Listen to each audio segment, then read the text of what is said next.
क्या है पूरी कहानी शहजादी की? शहजादी धोखे के साथ अबू धाबी गई, मोहब्बत हुआ। वो कोरोना काल जो साल जो है एक मनहूसियत का साल था। 8 साल की जब शहजादी थी तो किचन में खौलता हुआ पानी उसके चेहरे पे गिर गया था। रोंगटे खड़े हो जाएंगे। वाकई में वो कॉल आखिरी कॉल था शहजादी का। अपने पिता यूपी में रहने वाले बांदा शब्बीर से जब वो बात करती हैं, ये भी खबरें आई थी कि उन्होंने अपना गुनाह कबूल किया है। रिपोर्ट ये कहता है कि टीका लगने से मौत हुई है, लेकिन बाद में ये भी बयान आता है कि शहजादी ने इस बात को कोर्ट में कबूल किया है। पुलिस जब उनको पूछते हैं तो वो कबूल कर लेती है कि हमने मारा है। नमस्कार, आप देख रहे जनतंत्र टीवी का डिजिटल प्लेटफॉर्म। मैं हूं आपके साथ रुचि सिंह। एक बार फिर से हाजिर हूं अपने इस खास पेशकश के साथ जिसका नाम है गैंगस्टर का पोस्टमार्टम। और आज इस खास पेशकश में एक ऐसी कहानी के बारे में चर्चा करने जा रहे हैं। ये कहानी है यूपी की बांदा की रहने वाली शहजादी की। आखिर किस तरह से धोखे से मोहब्बत हुई, किस तरह से धोखे से वो अबू धाबी गई और किस तरह से धोखे से उसे नौकरानी बनाया गया और अंत में उसे धोखे से कातिल भी बना दिया गया। आज इसी मुद्दे पे चर्चा करेंगे और चर्चा में हमारे साथ हमारे सहयोगी सद्दाम हैं। तो सद्दाम, बहुत बहुत शुक्रिया हमारे साथ जुड़ने के लिए। तो आज हम लोग जिस शहजादी के बारे में चर्चा करने जा रहे, बात करने जा रहे, तो आखिर क्या है पूरी कहानी शहजादी की?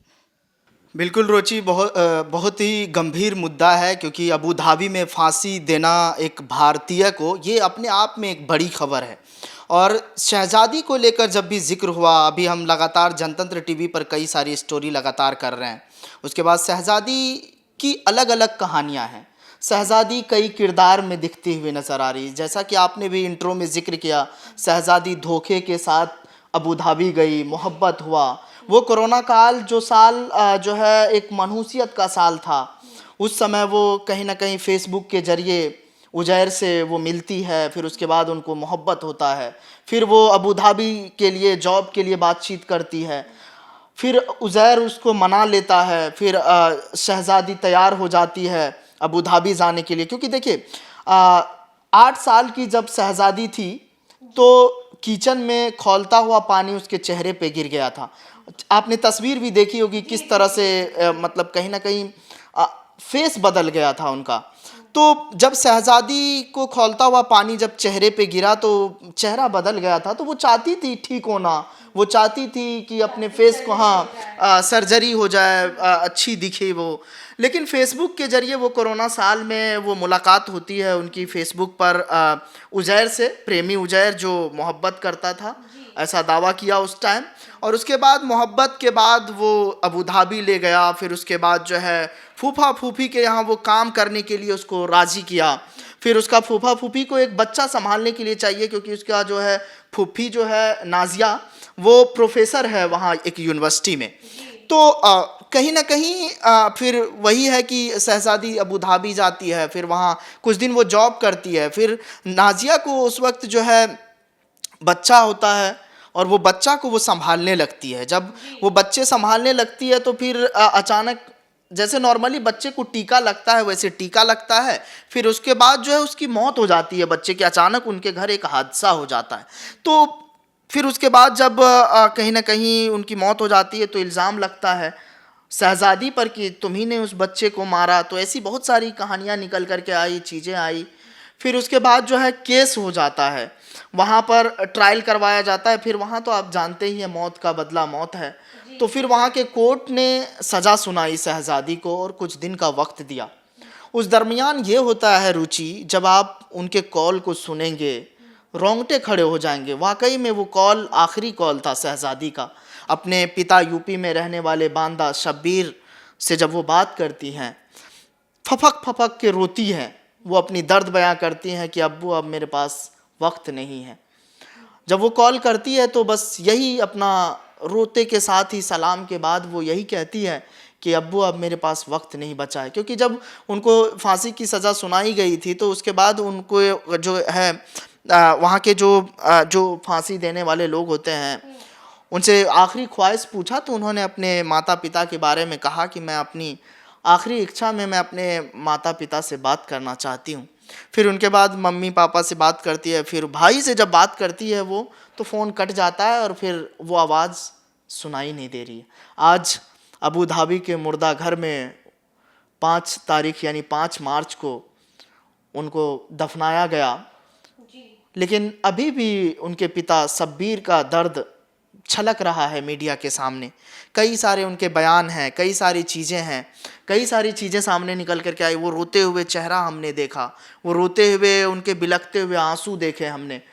लेकिन सरकार से यही गुजारिश कर रहे थे शब्बीर, उनके पिता, शहज़ादी के पिता, कि वापस आए, शहज़ादी के बॉडी को वापस दिया जाए, कम से कम मेरी बेटी को वापस लौटा देना चाहिए। सद्दाम, इसमें एक बड़ा बड़ा सवाल निकल के सामने आता है कि आखिर उन्हें सज़ा दी कैसे गई, क्योंकि उन्होंने ये भी खबरें आई थी कि उन्होंने अपना गुनाह कबूल किया है। हाँ, देखिए रिपोर्ट नहीं, रिपोर्ट में यही चीज़ें सामने निकल कर के आई और यही कहा गया कि किस तरह से जो है उजैर ने पहले प्रेम किया, फिर उसके बाद अबू धाबी ले जाते हैं। अबू धाबी के बाद फिर ये होता है कि वो किस तरह से वहाँ पर सज़ा सुनाई जाती है। फिर सज़ा सुनाने के बाद जो है, जब इनको टॉर्चर किया गया उस घर में, उस अबू धाबी में, जिस घर में यानी उजैर के फूफा फूफी के यहाँ जहाँ रहती थी वो, उस घर में टॉर्चर किया गया कि तुमने ही मेरे बच्चे को मारा है, जबकि उनका टीका लगने से, रिपोर्ट ये कहता है कि टीका लगने से मौत हुई है। लेकिन बाद में ये भी बयान आता है कि शहज़ादी ने इस बात को कोर्ट में कबूल किया। हाँ, वही उसी चीज़ का मैं जिक्र कर रहा हूँ, कोर्ट में कबूल किया। गले पे हाथ रख के मतलब मुंह पे हाथ रख के उनका कत्ल किया गया, ये भी मतलब उनका कबूलनामा निकल के सामने आया था। हाँ, वही चीज़ें मैं कह रहा हूँ कि वो कबूल करती है। फिर बाद में ये भी खबरें आती है कि किस तरह से जो है वो कहीं ना कहीं जो है, मतलब पुलिस जब उनको पूछते हैं तो वो कबूल कर लेती है कि हमने मारा है।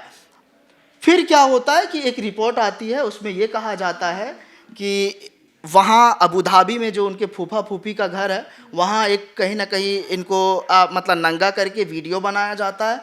फिर कहीं ना कहीं जो उस वीडियो को कहा जाता है कि अगर तुम नहीं कबूल करोगे या तुम नहीं मानते हो तो कहीं ना कहीं जो है आपके ऊपर ये वीडियो को भी वायरल किया जाएगा और आपके ऊपर कहीं ना कहीं कार्रवाई की जाएगी। फिर बहुत सारी चीज़ें वहाँ पे निकल के आई, कई सारी चीज़ें वहाँ सामने आई। अबू धाबी को लेकर इस बात का जिक्र हो रहा है। फिर इसके बाद जब उनका बच्चे का मौत होता है, जो प्रोफेसर थी उजैर की जो माँ है, वो जब उनके बच्चे का मौत होता है तो फिर ये शक इस बात को लेकर होता है कि शहज़ादी फिर वो भारत आना चाहती है। शहज़ादी जब भारत आने के लिए चाहती है तो भारत में ये मतलब भारत आना जब चाहती है तो शक होने लगता है कि आखिर ये शहज़ादी भारत क्यों वापस। ये बात भी रिपोर्ट में आई थी कि जैसे ही बच्चे की मौत हुई वो तुरंत भारत आने के लिए जिद करने लगी कि मुझे भारत आना है।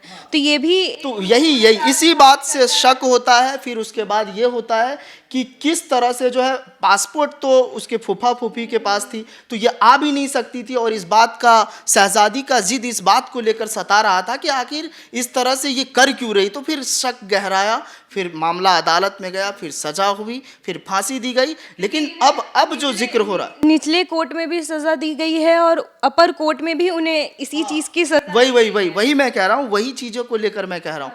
तो ये सब जब सारी चीज़ें वहाँ निकल कर के सामने आई, फिर उसके बाद जो है अदालत ने फैसला सुनाया। लेकिन अब भी जो उनके पिता, शहज़ादी के पिता हैं शब्बीर, उनका यही अभी दर्द है कि मेरी बेटी को वापस लौटाया जाए, मेरी बेटी को वापस भारत लाया जाए, उस शव को दिया जाए, कम से कम लाश दे दिया जाना चाहिए। ये शब्बीर की मांग है।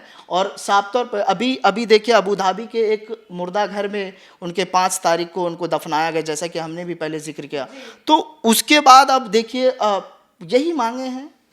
सदाम, मैं आपसे आपका पर्सनल इसमें थोड़ा सी राय लेना चाहूँगी कि उनके लाश को उनके पिता को दे देना चाहिए था कि नहीं, क्योंकि मौत के बाद तो सब वो तो उनकी सज़ा तो पूरी हो गई, उम्मीद होती है और उनकी सज़ा भी पूरी हो गई है। क्योंकि एक रिपोर्ट ये कहती है कि शहज़ादी ने नहीं कत्ल किया है, लेकिन वहीं दूसरी रिपोर्ट ये भी कहती है कि उन्होंने कत्ल किया है। तो इस चीज़ पे आपका क्या कहना है? नहीं, देखिए, हमारी एक अपनी राय है कि उन्हें कहीं ना कहीं जो है उनको मिलना चाहिए, कि शव जो है कम से कम दे दिया जाना चाहिए। अमेरिका के जो अब सबसे दिलचस्प बात यह है रुचि कि 15 जो है फरवरी को उनको फांसी दी जाती है।